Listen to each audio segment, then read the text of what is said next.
When Saint Celestine arrived in Naples, he was lodged in the Castel Nuovo in one of its great halls. The Pope ordered a wooden hut to be constructed, and decided to remain in it alone, as he had done in the past. But however he might wish to be alone, he was not hidden because, like the ostrich, he had only buried his head in the sand. King Charles could still get at him, and persuade him to do as he wanted.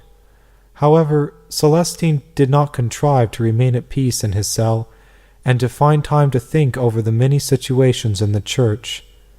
In the retirement of his cell, Celestine began to realize that he could not defend himself. He could not understand the language of those around him, even less the questions of law and politics that were brought before him. He began to wonder if there was a way he could step down from the burden that he was bearing without danger to his soul. Among the very few books that he had ever in possession was a little compendium of canon law. After consulting this, Celestine came to the conclusion that if, for good reasons, other clerics could lay down their office, so too could a pope. However, having no superior into whose hands he could resign his office, he was not quite sure. He then asked a friend who did agree that a pope could resign for a suitable cause, and was of opinion that to resume one's former mode of life was reason enough. For greater security, he consulted a second friend, who confirmed the first, and thus Celestine made up his mind. He would resign. With this mind now made up, Celestine consulted some cardinals regarding his resignation.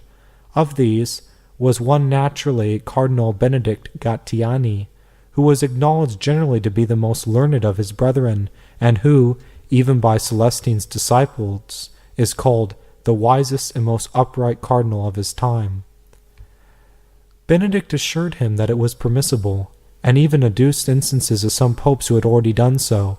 He gave him the only answer that reason and common sense, informed by the records of history, could have given. If, however, Cardinal Benedict correctly assured the Pope that he could resign, he urged him not to do so, protesting that his sanctity would suffice to instruct and enlighten the sacred college. Word of Celestine's intention to resign spread. When his monks found out, they tried earnestly to divert him from his purpose. His rustic crowd implored him not to abandon them, his untutored flock. They feared being classed as heretics by some of the cardinals. The monks stirred up the people of Naples, and by command of the king, a great procession in which were to be seen many bishops of the neighborhood, with all the religious and priests, made its way from the cathedral to the Castel Nuovo. Arrived at the Castile, appeal was made by it in the usual way for the Pope's blessing. Showing himself with 3 bishops at one of the windows, Celestine duly blessed the assembled multitude. He then listened to an address from one of the bishops of the procession, who in a voice so trumpet-like that it was heard by all the people in the square, begged the Pope in the name of king, priests, and people not to consent to resign, as he was the glory of their kingdom. To this, one of his attendant bishops gave, in the Pope's name, an ambiguous answer.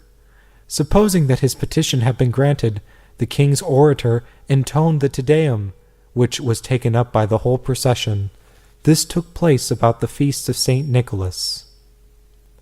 As a result of the agitation of the Pope's monks, a disorderly mob had broken into the Castile and made the same request, was afterwards made informed by the organized body of clerics of the city.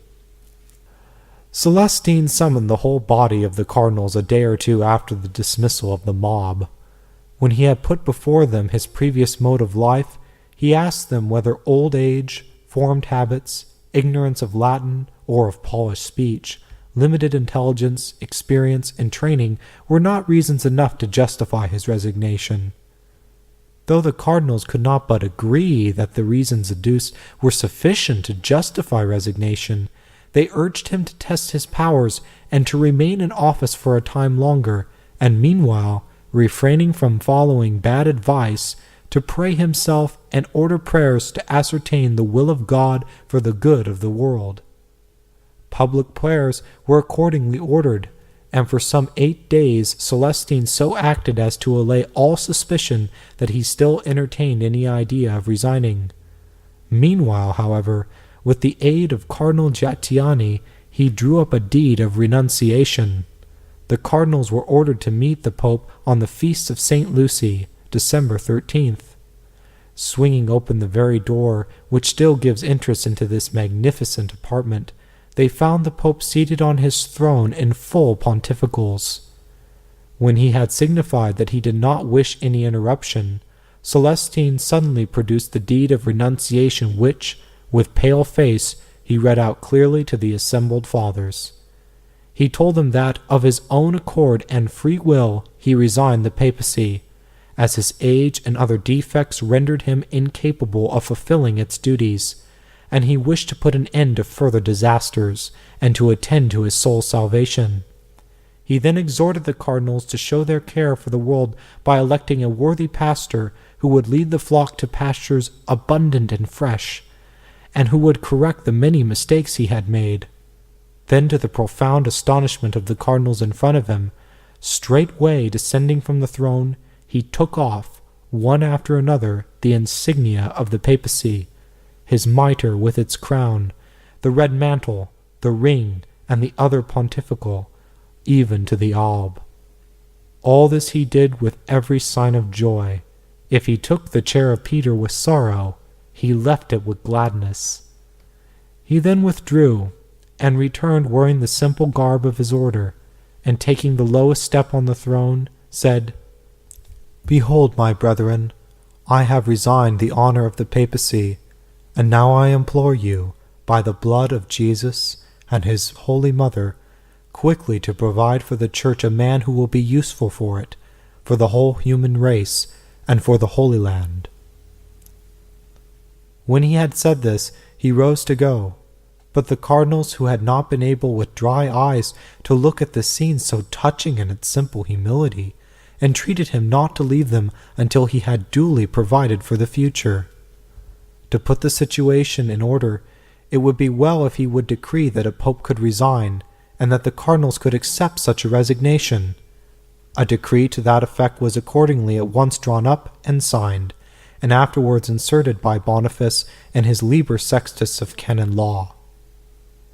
Celestine's best deed was his self-sacrificing acceptance of the papacy, thereby putting an end to its disastrous vacancy, and his second best act was his humble resignation of it, whereby he saved himself from inflicting irreparable harm on it and the Church.